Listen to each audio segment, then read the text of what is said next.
Sebab di bawah kolong langit ini tidak ada nama lain yang diberikan kepada manusia yang olehnya kita dapat diselamatkan. Bapak Ibu, ini sangat penting sekali. Poin yang keempat adalah mengapa keselamatan itu hanya ada di dalam Yesus? Karena Tuhan Yesus yang menjadi mediator atau sebagai perantara untuk kita semua, yang mendamaikan kita dengan Allah melalui pengorbanannya atau kematiannya di atas kayu salib di Golgota. Bapak Ibu, jelas ayat firman Tuhan di dalam Efesus pasal 1 ayat yang ke-7 berkata demikian. Sebab di dalam Dia dan oleh darahnya kita beroleh penebusan, yaitu pengampunan dosa menurut kekayaan kasih karunia-Nya yang dilimpahkannya kepada kita dalam segala hikmat dan pengertian.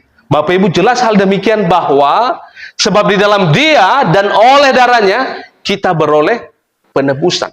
Jadi jelas bahwa mengapa keselamatan itu hanya di dalam Yesus, karena Yesuslah sebagai perantara bagi kita untuk mendamaikan kita dengan Allah. Nah Bapak Ibu, satu kalimat yang saya kutip dari seorang penulis yang bernama yaitu Hammond.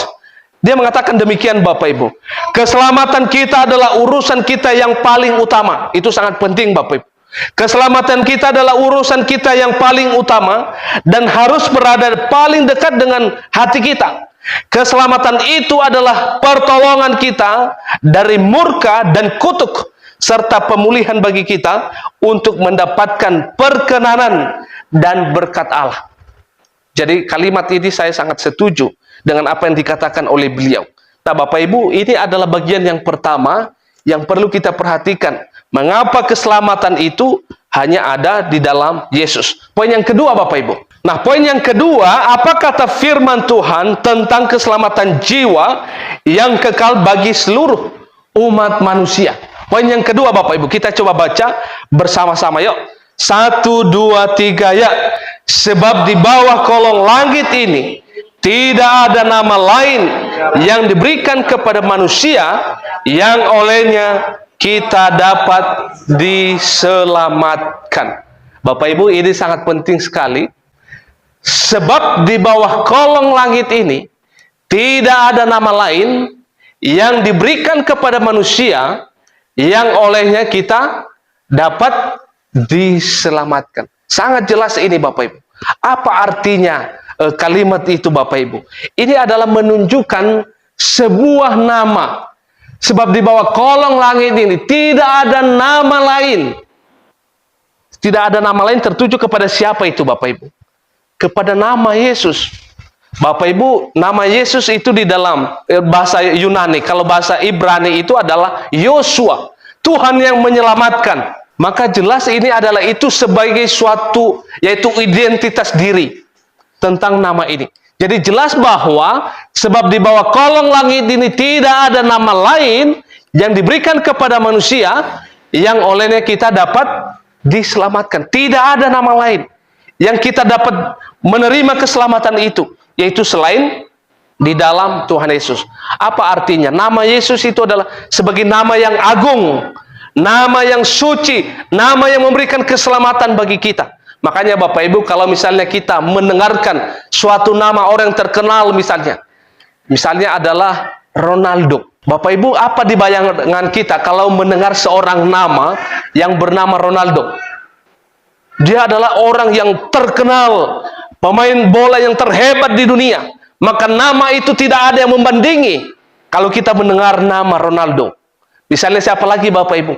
Mendengar nama Messi misalnya. Oh, itu langsung muncul di bayangan kita. Oh, itu adalah orang terhebat dan tidak ada yang bisa menandingi nama itu. Berarti nama itu sangat penting Bapak Ibu. Makanya kita lihat di dalam perjanjian lama, Abraham itu diubah namanya Bapak Ibu oleh Tuhan. Abraham sebelumnya siapa? Abram dijadikan sebagai Abraham. Misalnya Yakub. Yakub itu dijadikan namanya Israel. Jadi begitu penting sekali nama itu Bapak. Makanya di sini dikatakan bahwa sebab di bawah kolong langit ini tidak ada nama lain Ini menuju kepada Yesus Kristus yang diberikan kepada manusia, yang olehnya kita dapat diselamatkan. Tidak ada nama lain yang kita boleh mendapatkan keselamatan. Nah, Bapak Ibu, ini sangat penting sekali untuk kita memahami hal ini. Makanya Bapak Ibu, di dalam Filipi pasal yang kedua, ayat yang ke-8 sampai ke-10, kita coba baca Bapak Ibu satu bagian firman Tuhan ini. 1, 2, 3 ya. Dan dalam keadaan sebagai manusia, ia telah merendahkan dirinya dan taat sampai mati, bahkan sampai mati di atas kayu salib. Itulah sebabnya Allah sangat meninggikan dia dan mengaruniakan kepadanya nama di atas segala nama. Stop dulu Bapak Ibu. Ini jelas. Itulah sebabnya Allah sangat meninggikan dia dan mengaruniakan kepadanya, yaitu apa Bapak Ibu? Nama di atas segala nama. Ini berkaitan dengan di atas ini. Sebab di bawah kolong langit ini tidak ada nama lain yang diberikan kepada manusia yang olehnya kita dapat diselamatkan. Ayat yang ke-9, itulah sebabnya Allah sangat meninggikan dia. Dia di sini tertunjuk kepada siapa? Kepada Yesus. Dan mengaruniakan kepadanya nama di atas segala nama. Supaya di dalam nama Yesus bertekuk lutut segala yang ada di langit dan yang ada di atas bumi dan yang ada di bawah bumi. Jadi sangat jelas ini Bapak Ibu ya. Amin ya. Kita boleh memahami dan mengerti satu kebenaran yang sangat penting dalam bagian ini. Nah Bapak Ibu, itu adalah pengertian dan juga kata firman Tuhan tentang keselamatan di dalam teks yang telah kita baca. Nah, tetapi artinya lain Bapak Ibu yang diartikan juga adalah banyak orang mungkin di dunia ini, orang-orang terkemuka mengaku yaitu dapat memberikan keselamatan. Mungkin itu mereka menganggap sebagai seorang nabi atau apapun statusnya itu, dan mereka mengatakan bahwa dapat memberikan keselamatan. Tetapi itu hanya sebagai suatu harapan dan tidak akan pernah terjadi hal demikian. Karena apa? Hanya di dalam Yesus itu dianugerahkan keselamatan, yaitu bagi kita semua. Nah Bapak Ibu sekalian Tuhan, ini yang perlu kita renungkan secara bersama-sama tentang keselamatan itu. Bahwa hanya di dalam Yesuslah kita menemukan keselamatan jiwa yang kekal itu. Maka kebenaran ini harus disampaikan ke seluruh dunia sebagai tugas kita. Amin ya. Maka kita harus menjadi saksinya, memberitakan itu, bahwa keselamatan itu hanya melalui di dalam Yesus. Tidak ada kita menemukan di dalam siapapun juga selain di dalam Yesus. Maka tugas kita sekarang apa? Memberitakan itu, menyampaikan itu, bahwa orang kalau tidak mengenal nama Yesus, tidak percaya kepada Yesus, tidak beriman kepada Yesus, dan tidak mengaku dosanya, maka penghukuman dan pengadilan Allah akan terjadi atasnya. Kalau dia sudah percaya, maka dia bebas dari penghukuman yang kekal itu. Maka tugas kita adalah memberitakan berita kabar baik ini. Ini adalah berita Natal. Berita di Desember ini, berita Natal yang perlu disampaikan ke seluruh dunia. Berita sukacita, di mana Allah itu, dia datang ke dunia, berinkarnasi, merendahkan dirinya serendah-rendahnya. Bahkan dia lahir di kandang domba. Nah Bapak Ibu, ini adalah berita Natal. Berita sukacita, berita bahagia yang perlu kita sebarkan kemana? Ke seluruh dunia.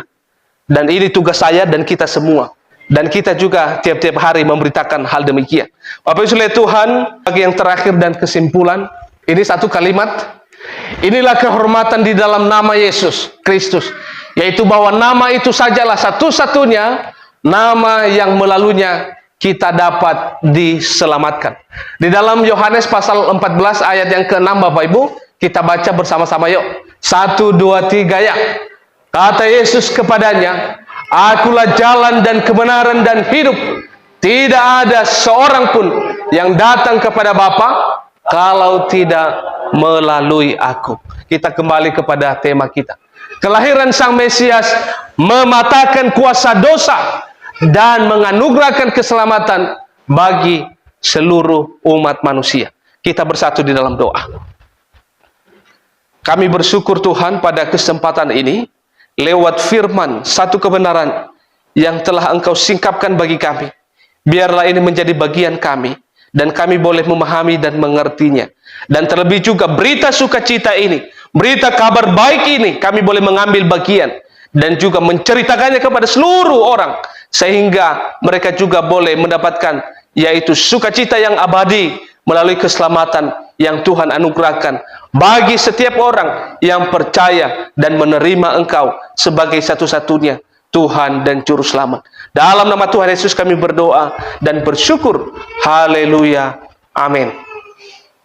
Teman-teman silakan ikuti media sosial ini dan jangan lupa untuk like, komen, dan bagikan tayangan ini supaya menjadi informasi bermanfaat bagi teman-teman di luar sana yang belum mengetahui hal ini. Salam sehat, tetap semangat, Tuhan Yesus memberkati kita semuanya.